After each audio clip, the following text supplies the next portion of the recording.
Si Dante Sonier ay isang simpleng tao na mahilig mag-upload ng video sa kanyang Facebook profile. Madalas niyang itampok ang kanyang mga alagang aso at ang kanyang mga anak sa mga videos na pinopost niya. Ngunit ang isang video niya ay kakaiba sa karaniwan.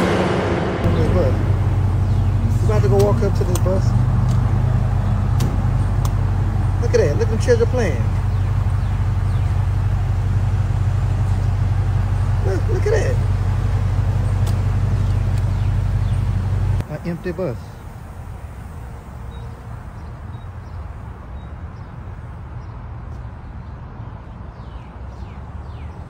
An empty bus.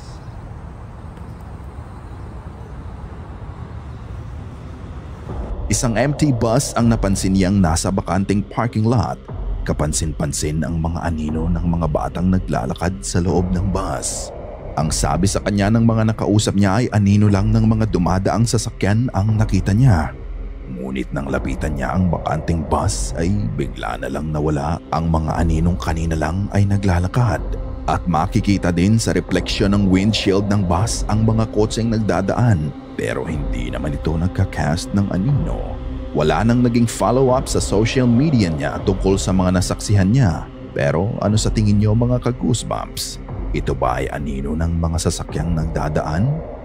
O kaluluwa ng mga batang naglalaro sa loob ng bus?